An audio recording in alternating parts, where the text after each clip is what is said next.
बिस्मिल्लाहिर्रहमानिर्रहीम। अस्सलामुअलैकुम। आप देख रहे हैं 1 बाई 1 न्यूज़ HD।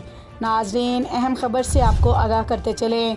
जिस मज़हब में ख़ुद अल्लाह के महबूब ने एक बेटी, बहन, माँ को इज़्ज़त दी, वहाँ इस्लाम का लिबास ओढ़े दरिंदा सिफ्त 7 यौम की मासूम जन्नत का कातिल बाप गिरफ्तार। तफसीलात के मुताबिक DPO मियांवाली ने प्रेस कॉन्फ्रेंस में जन्नत बीबी के कातिल बाप शाहजेब को मीडिया के सामने पेश करते हुए कहा कि इसे दिन रात की मेहनत के बाद भक्कर से गिरफ्तार किया गया।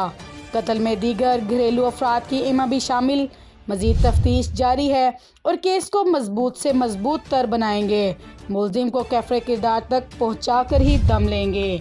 एक बार फिर आपको अपडेट करते चलें। DPO मियांवाली ने प्रेस कॉन्फ्रेंस में जन्नत बीबी के कातिल बाप शाहजेब को मीडिया के सामने पेश करते हुए कहा कि दिन रात की मेहनत के बाद भक्कर से गिरफ्तार किया गया है।